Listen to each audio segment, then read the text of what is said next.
¿Qué tal, amigas y amigos? Bienvenidos una semana más a este canal televisión y a este programa Con Más Salud. Vamos a comenzar ya nuestro programa viendo la siguiente imagen.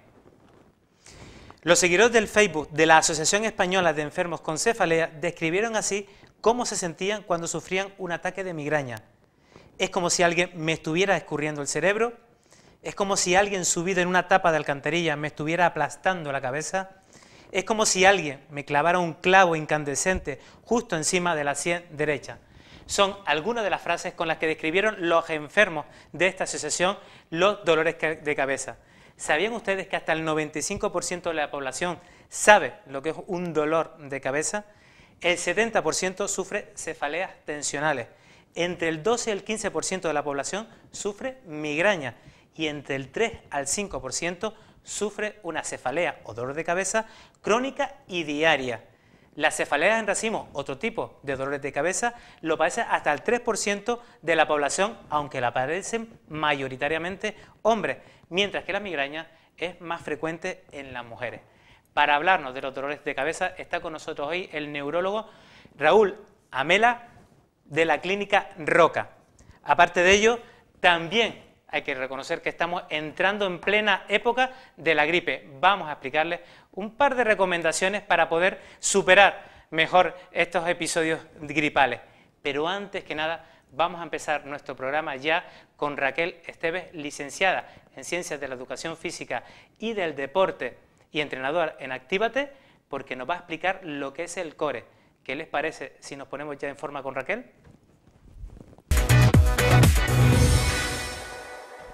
¿Qué tal, Raquel? Muy bien. Muchas gracias por acompañarnos. Gracias por invitarme.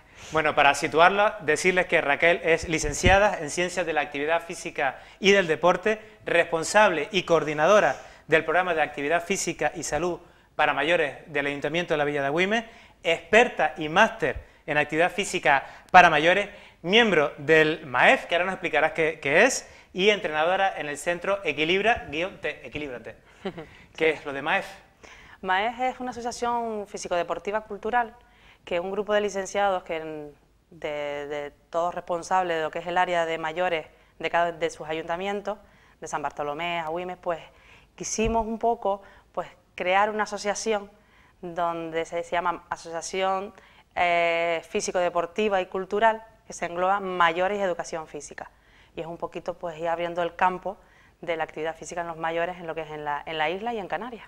Y ahora también ya más recientemente en el centro Equilíbrate, ¿no? Sí. ¿Va bien? Sí, muy bien.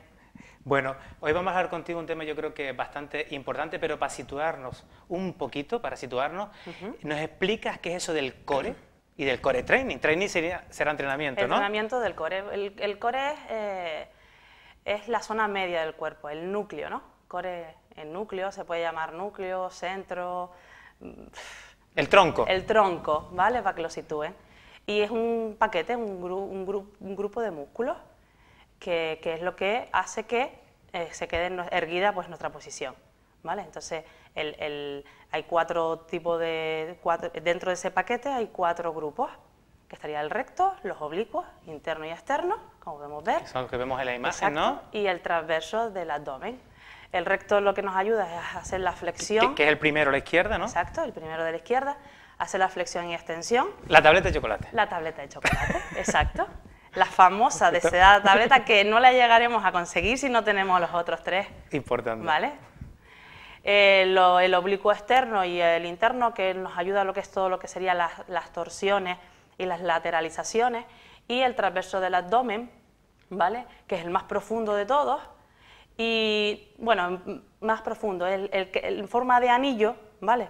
Que es como si fuese el típico corsé, pero hay que decir que no está, ninguno de cada 4 no va aislado, sino que cuando se mueve uno, el otro también se mueve, aunque sea en menos porcentaje. En mayor o menor proporción, ¿no? Proporción, exacto, pero que sí se puede entrenar individualmente, pero que siempre, que todo el mundo sepa que siempre se trabajan todos a la vez, ¿vale?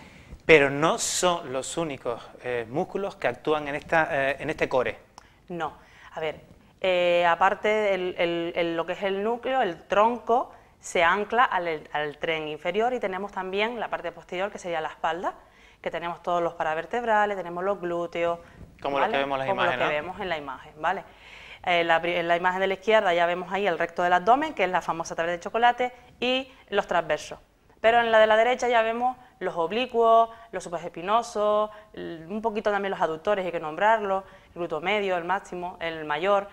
Es un conjunto, no empezamos con esos 4 primeros, pero hay que seguir haciendo un engranaje de todos estos músculos que estamos nombrando. Y como comentaban también Vanessa, la fisioterapeuta, también los del suelo pélvico están de alguna forma imbrincados en ellos, ¿no? Claro, porque al final, como decía Vanessa, es el cierre de lo que es el tronco. Si nos imaginamos una caja de cartón con la tapa abajo, pues el suelo pélvico sería cuando la reforzamos con cinta adhesiva debajo. Eso sería ese entrenamiento de suelo pélvico que hablaba Vanessa. Entonces nosotros lo que tenemos que hacer es que nuestra caja de cartón, que nos imaginamos el tronco, pues quede siempre ahí muy estable y que no esté ni torcida ni doblada. Me ha gustado el símil ese, ¿eh?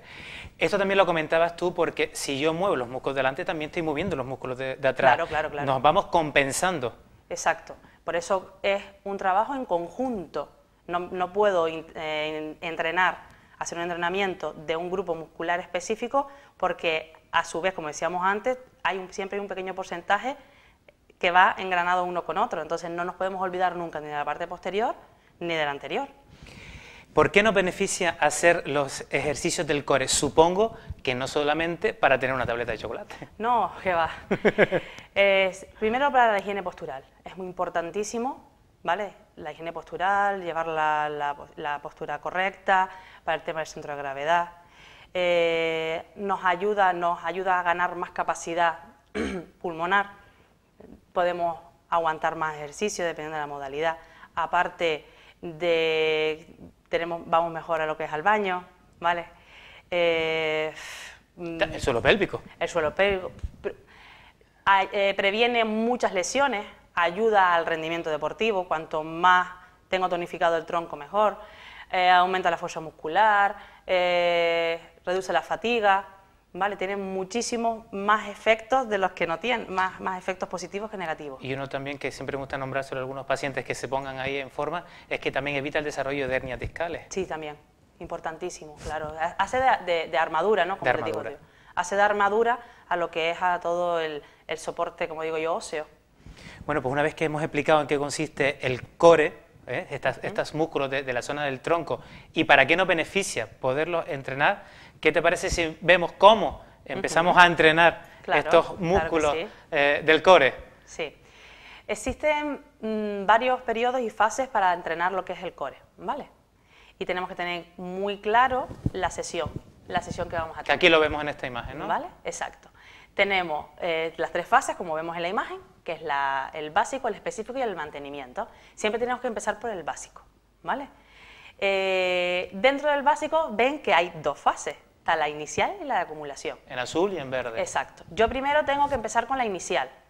¿Por qué? Porque si entro en un básico y me voy directamente a una clase de acumulación, llego a la fatiga, no ejecuto bien el ejercicio y no tengo el objetivo final, el que deseo. Entonces siempre hay que empezar por la inicial. La inicial, que suele ser aproximadamente de 3 meses, ¿eh? Estamos hablando que para entrenar un core en condiciones nos hace falta aproximadamente 1 año, 12 meses, ¿vale? O sea que a mí todavía me quedan unos 9 meses por ahí. Más o menos. Entonces yo sí se lo recomiendo a todo el mundo que intenten esto, no saltárselo, que no tengan prisa. ¿Por qué? Porque si yo no tengo la primera fase, los 3 primeros meses, correcto, que sería lo más interno, porque vamos a entrenar de dentro hacia afuera. Es decir, entrenamos desde lo que es columna y terminamos con la tableta de chocolate. Y voy a insistir en una cosa, no solamente es hacerlo correctamente. Claro, porque si yo me salto esos 3 primeros meses, la primera fase, la amarilla y azul inicial, y me voy a la acumulación, me puedo lesionar, como comentabas antes, Pedro, con temas de hernias discales. Me puede hacer mucho daño, ¿vale? Por ejemplo, como cuando algunas personas empiezan a hacer crossfit, de buenas a primeras levantar peso grande. Por ejemplo. Sin haber estado reforzando tus propios músculos. Es fundamental tener un core, fundamental. Y sobre todo si vienes sin ningún tipo de acondicionamiento, sino que quieres empezar una modalidad nueva. tú puedes empezar una modalidad nueva, pero hay que entrenar el core en paralelo. Cierto que, por ejemplo, nosotros también, los corredores, que hemos estado recientemente en un programa específico guiados por el Cabildo, nos han insistido en este hecho, Patricia y todo su equipo, Sí. en que tenemos que hacer específicamente el core, qué días determinados teníamos que hacer los ejercicios de core y cuál es la progresión específica de los ejercicios de core. Claro, porque es que nuestro core, nuestro tronco es nuestro mástil, es como si fuésemos un barco. Si nuestro mástil no está bien y nuestra vela no está bien, pues no podemos navegar. Entonces, ¿qué es navegar? Pues hacer el ejercicio. Si mis velas no están bien tensas, que en este caso sería la musculatura que acabamos de ver, ¿cómo yo avanzo en el ejercicio? ¿Cómo voy a correr mejor? Tendría una fatiga muscular en el tronco, ya la pisada no sería la misma, ya empezaría a lesionarme de rodilla, de cadera, es una cadena. Importante también para evitar lesiones. Y evitar, sobre todo. ¿Cuáles son esas características que requieren las sesiones de core? Mira, el core es como una sesión, además tiene que haber un calentamiento, hay que calentar antes el core antes de empezar, la parte principal y la vuelta a la calma. En este caso, cuando es el calentamiento, no solamente en la parte corporal central, sino realmente calentamos todo el cuerpo, ¿no? Claro, porque no nos podemos olvidar de que el tronco va anclado a cinturas, ¿no? Cintura, en este caso, la cintura pélvica. En esa cintura pélvica se anclan otros músculos. Cuando yo hago un ejercicio de core, no solo voy a mover los músculos, también voy a mover los cuádriceps, ¿vale?, de las piernas, voy a mover también los glúteos, entonces tengo que hacer un calentamiento general del cuerpo, ¿vale? El tronco no va aislado. Esto conoce el tronco no va aislado. Una vez que ya tenemos el calentamiento, pasamos a la parte principal, que tenemos que tener muy en cuenta la técnica correcta de ejecución, ¿vale? Y la intensidad y el volumen. Y aquí es donde yo quería también entrar a hablar, porque la técnica correcta no es ver un dibujo y ponértelo a hacer por tu cuenta. Significa que te guíen en el tipo de ejercicio que estás haciendo y que lo hagas correctamente. Porque yo, por ejemplo, al principio me equivocaba muchísimo, pensando que lo estaba haciendo correctamente después de ver un dibujo. Y la entrenadora pues me corregía muchísimo ese tipo de postura. Porque no es solo ejecutar el ejercicio que ves, sino cómo coloco el resto del cuerpo. Exactamente. Porque puedo quedarme tenso de hombro o puedo tener mal colocado lo que es el anclaje. Y entonces lo que voy a hacer es que me voy a perjudicar, me voy a lesionar en otra articulación. Efectivamente. Y luego hay que hacerlo con determinadas series, repeticiones y tiempo. Sí. Esto también es progresivo. Es progresivo, exacto. Es como no todo el mundo nos podemos poner en la misma talla del pantalón, pues no todo el mundo podemos hacer la misma serie. Esto quiere decir que el entrenamiento del core es muy personalizado. A lo mejor tú puedes hacer una serie de 8 repeticiones, pero yo a lo mejor solo puedo hacer una serie de 4 repeticiones. Yo que haría 2 de 4, tú harías 1 de 8, yo hago 2 de 4. Ah, ok. ¿Vale? ¿Por qué? Porque tú eres capaz de aguantar con tu core, la repetición de 8 a 10, pero a lo mejor mi core todavía no puede aguantar. Entonces, por eso digo que es muy personalizado. Hay que saber muy bien la valoración inicial de la persona que tienes delante a la hora de entrenarla. Por eso es muy importante que te guíe un entrenador. Es muy importante, ya no solo que te guíe, sino que te asesore, es más un asesoramiento. Que te veas cuando lo estás haciendo. Sí. Pero no solamente podemos utilizar el cuerpo, sino otros medios, ¿no? Sí, es una modalidad muy divertida porque además repites los ejercicios casi al cuarto, al quinto mes, porque se puede hacer con fuerzas externas, que pueden ser balones medicinales, que son unos balones que pesan, que van por kilo, discos de pesas, ¿vale? Se van aumentando de 1 kilo, de 2, de 3, entonces ya vas creando tu propio reto, bandas elásticas o tensores, ¿vale?, que ahora están muy bien de moda y son muy, muy efectivas. Esos son lo que se llaman fuerzas externas, es decir, cosas que pesen, que no sean nuestro propio cuerpo. Y después están los propioceptivos, que son esos ejercicios que me quedan en estático, donde tengo que contraer y tengo una carga ligera externa, como puede ser una pica, que explico que la pica es como si fuese un palo de cepillo de madera, ¿vale?, que podemos usar eso en casa. Una vez que se lo han explicado, podemos usar conos, los libros, ¿vale? ¿Cómo voy a trabajar el core con un libro? ¿Vale? Pues el libro me da el equilibrio y me da la estabilidad para trabajar lo que es un propioceptivo. O sea que cuando pequeño me arrestaban en el colegio y me ponían... Estaban ayudando con el core. Me estaban ayudando con el core. Ah, bueno, ayudando. entonces voy a perder al profesor. Y con cojines que son... y con globos. ¿Los globos por qué? Porque a la hora de trabajar la parrilla costal, es decir, los músculos intercostales, también es parte. Sí, sí. No los hemos nombrado, ¿vale? Pero es muy importante trabajar. Si yo no soy capaz de ir trabajando cada vez más los músculos intercostales, de nada me sirve de ir ganando cada vez más lo que es tener un buen soporte cuando tengo un músculo débil detrás, ¿vale? Que son los intercostales. Claro, eso soplando, de forma progresiva, ¿no? De forma progresiva. Primero llenar e inflar un cuarto de lo que es el globo, después medio, después hacer el ejercicio con el globo, el ejercicio estabilizado y llenar el globo, ¿vale? Ya eso es en la fase 3. ¿Vale? Un aspecto muy importante siempre que se realizan los ejercicios de core también es el control de la respiración, ¿no? Sí, sí, es muy importantísima. Eso es fundamental. Sí, es fundamental. Aparte de la posición, la respiración. Y por lo que veo siempre, continuamente, están evaluando al alumno. Siempre. Se evalúa el día que empiezas, se evalúa al final de la clase y en cada clase, ¿vale? Siempre es evaluable. Y le enseñamos a cada persona a cómo se tiene que evaluar, ¿vale? ¿Por qué? Porque cuando salimos a pasear o salimos a caminar por el pueblo, nosotros estamos entrando al core, que es caminando, que es la higiene postural. Efectivamente. Y dependiendo de cada persona, se utilizarán unos tipos de ejercicios o se utilizarán otros, ¿no? Sí, es lo que te comentaba antes. Los entrenamientos de core son muy personalizados. Si quiere otro día hablamos de estos tipos de ejercicios un poquito más, de forma más amplia cada uno de ellos, e incluidos los hipopresivos, que últimamente están un poquito con conflictos, ¿no? Los hipopresivos es una técnica para donde tiene muchos beneficios. Es una técnica que se puede hacer en diferentes posiciones. La más común, tumbado, boca arriba, piernas flexionadas, ¿vale? Tenemos que tener una alineación correcta de lo que es la columna y el tronco, y con la respiración y haciendo una inspiración profunda y lo que es expandiendo la barrilla costal, es meter y subir ombligo, y a la misma vez hay profesionales que dicen que se debe contraer suelo pélvico y otros que es solo quedarme en apnea. El problema de la apnea es que si una persona hipertensa no me puedo quedar en apnea. Sí. Entonces, claro, esa es la controversia que hay hoy en día, hasta qué punto. Yo considero que no hay nada malo ni nada súper mega bueno. Pero sí complementario. Pero sí complementario. Entonces, los hipopresivos ayudan a un porcentaje de un tipo de fibra específico o a un tipo de usuario o usuaria de este concreto que le va a beneficiar, ¿vale? Hay otras personas que necesitan hacer más y otras que con eso tendrían suficiente. Pues Raquel, muchísimas gracias por las explicaciones, que esperemos que a la gente le haya servido para poder entender un poquito más el core training, y te esperamos más adelante en este programa para poder realizar algunos de los ejercicios, ¿no? Muy bien, claro. Aquí vemos en esta imagen la chica que tiene una pitbull. Un fitball. Fitball, perdón. O balón gigante. O balón gigante, pues nada. Sí. Muchísimas gracias. Gracias a ti, Pedro. Bueno, y a ustedes les dejo ahora porque ya hemos entrado en plena epidemia de gripe y le vamos a enseñar unas pequeñas recomendaciones para poder superar un poquito más los cuadros que nos están llegando. La gripe es una enfermedad causada por un virus, no por una bacteria, por lo que los antibióticos no pueden curarla ni aliviar los síntomas. La paciencia es quizá el mejor tratamiento para atacar la gripe. Como suele decirse, la gripe dura una semana y con tratamiento 7 días.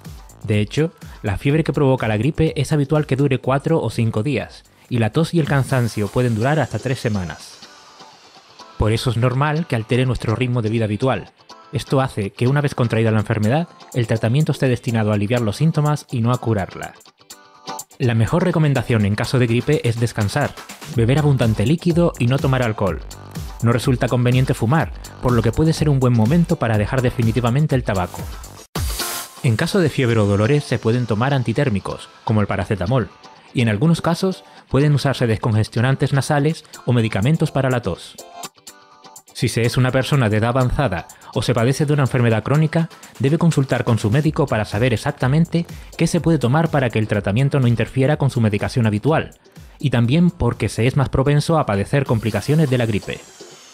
En el caso de las embarazadas, no es recomendable antigripales ni antitusivos, por lo que siempre se debe consultar antes con su médico. Evite contagiar a más personas. El virus de la gripe se contagia por vía aérea o por contacto con material contaminado con el virus. Se calcula que cada individuo que tiene gripe es capaz de contagiar a 1 o 2 personas. Por ello, si va a toser o estornudar, protéjase con un pañuelo de papel de un solo uso y luego tírelo. Si no tiene, tápese la nariz y la boca con la mano, pero es importante lavárselas inmediatamente después. Lávese las manos con frecuencia. La higiene de las manos es la medida preventiva más importante. En el caso de la gripe, basta lavarse con agua y jabón, ya que el uso de desinfectantes antibacterianos no ofrece ninguna ventaja añadida. Ventile las habitaciones donde hay alguien con gripe, abriendo la ventana varias veces todos los días. Limpie con frecuencia las superficies y objetos de uso común, con productos de limpieza habituales. Precavidamente debe evitar asistir a locales cerrados o con aglomeraciones, por ser lugares de fácil transmisión de la enfermedad. Si transcurridos 10 días continúa con síntomas gripales o presenta sensación de falta de aire, ya sea en reposo o al hacer esfuerzos físicos, aspecto azulado o amoratado de la piel y los labios, esputo sanguinolento o de color anormal, dolor torácico, alteraciones de la conciencia, fiebre elevada que persista por más de 3 días o caídas de la presión arterial, debe consultar al médico. Tú también haces posible este programa. Contacta con nosotros a través del Facebook, en facebook.com/conmassaludtv o a través del correo electrónico conmassaludtv@gmail.com. Haznos llegar tus ideas, sugerencias y aquellos temas que te gustaría que tratásemos en el programa. Te esperamos.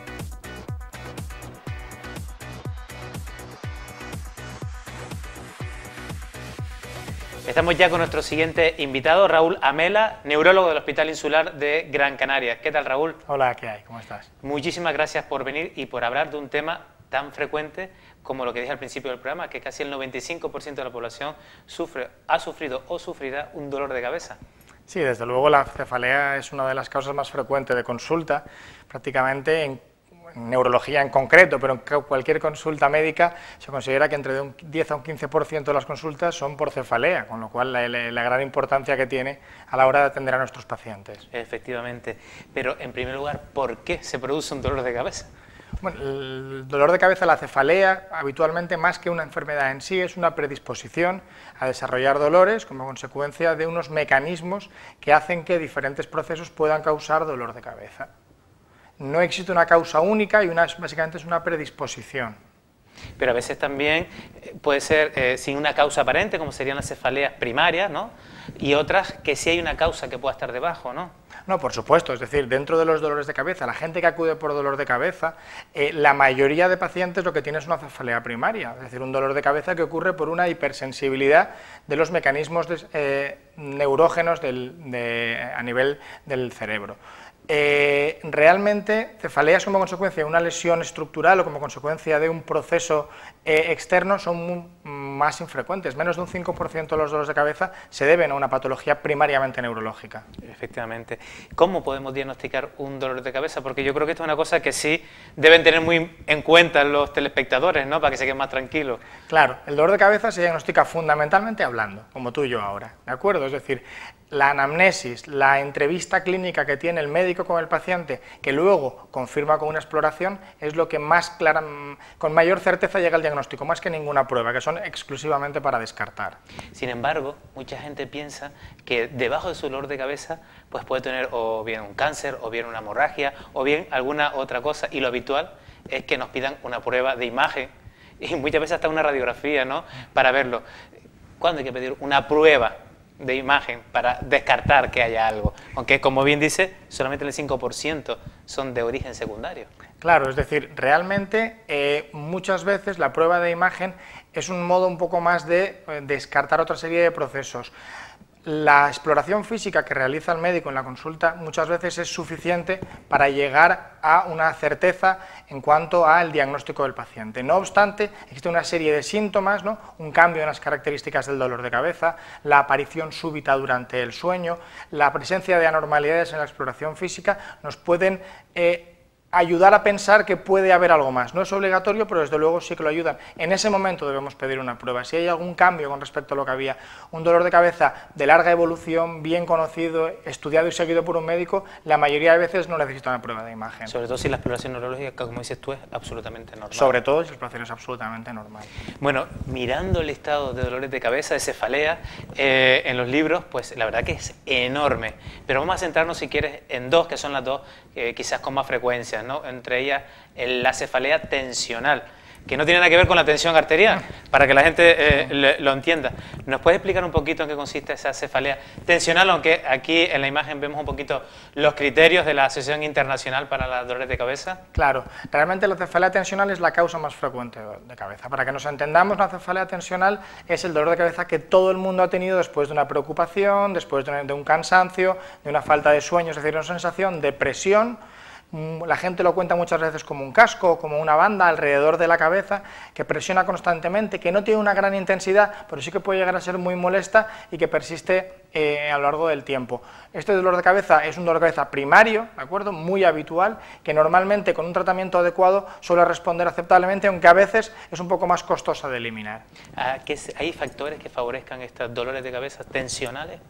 Hombre, evidentemente, múltiples factores, como hemos dicho, ¿no? Si el dolor de cabeza es una predisposición, múltiples factores pueden aumentarlo o incrementarlo. El estado anímico, la ansiedad, el estrés contribuyen mucho, las alteraciones fundamentalmente dentarias, las alteraciones de la articulación temporomandibular, alteraciones otorrinolaringológicas, pues pueden favorecer el tema del dolor de cabeza, pero la causa más frecuente se considera que básicamente es tensión o física por sobreesfuerzo o psíquica en el contexto de ansiedad, lo que pueden desencadenar la cefalea tensional y por eso se llama así. El tratamiento muchas veces depende de la frecuencia y de la intensidad que se producen estos dolores de cabeza, pero ¿podrías explicarnos un poquito más? Y si en aquellas personas que se les produce con frecuencia este tipo de dolores, hay un tratamiento preventivo. Por supuesto, es decir, la clave es evidentemente el manejo del dolor. Lo mismo, al tratarse de un proceso fundamentalmente primario en el cual no existe ninguna alteración o anomalía debajo, insistimos en eso. Realmente el tratamiento es fundamentalmente para la comodidad del paciente, ¿no?, para intentar aliviarle ese dolor persistente. Ese tratamiento se establecerá en base a la frecuencia o intensidad de las crisis, como tú muy bien has explicado, y nosotros habitualmente lo que hacemos es, para un tratamiento agudo con un analgésico de primera línea, habitualmente antiinflamatorios, y luego, en caso de que el dolor de cabeza sea de una intensidad anormalmente elevada o bien se presente con una frecuencia mayor de 4 o 5 episodios al mes, es decir, más de un dolor por semana de elevada intensidad, recomendamos un tratamiento preventivo que sí que existe. Y que suele ser además bastante efectivo. Habitualmente es la recomendación, es decir, cuando un dolor de cabeza persiste, aunque sea de forma episódica durante más de 3 a 6 meses, habitualmente estamos ante una forma crónica de dolor de cabeza. En estos casos también es recomendable, para intentar cortar el círculo vicioso que perpetúa el dolor de cabeza, la utilización de tratamientos preventivos. Efectivamente. Nos centramos ahora en las migrañas o jaquecas, que es exactamente lo mismo para que la gente no se equivoque. ¿Cuándo podemos considerar que un dolor de cabeza es una migraña o una jaqueca? Pues lo mismo, el diagnóstico de las migrañas o el diagnóstico de cualquier tipo de cefalea habitualmente se diagnostica con una certeza suficiente a través de la exploración física y la anamnesis, fundamentalmente hablar con el paciente. Una vez tenemos esa serie de datos, fundamentalmente si el dolor tiene una duración de 4 a 72 horas, fundamentalmente si el dolor suele ser habitualmente hemicraneal, es decir, en medio lado, la palabra migraña viene del griego hemicrania, media cabeza, con lo cual típicamente afecta a media cabeza. A un lado. Si hay pulsatilidad, latidos, sensación por parte del paciente, si se acompaña de náuseas, vómitos, le molesta la luz, los ruidos, pues todos son criterios que vamos a ir sumando para poder decidir que el paciente tiene una migraña y utilizar un poco el tratamiento más adecuado. Aquí vemos también en la imagen los criterios de la Asociación Internacional para el Dolor de Cabeza de la Migraña, en este caso, que ahora lo vamos a explicar también, con aura y sin aura.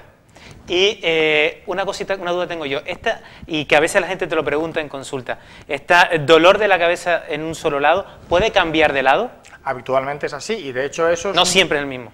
No siempre es el mismo, pero de hecho es un factor de buen pronóstico. Cuando hablamos de a qué pacientes hay que pedir una prueba y a quién no, es decir, una migraña que típicamente, más o menos la proporción es en 85-15, suele afectar siempre al mismo lado, más o menos en un 85% de los casos, pero un 15% pueden tenerlo en el otro lado, del mismo paciente. ¿Eso qué significa? Significa que si el dolor a veces es en un lado y a veces en otro, el tumor queda descartado, porque el tumor no se mueve dentro de la cabeza. Efectivamente, un factor de buen pronóstico. Muchas gracias.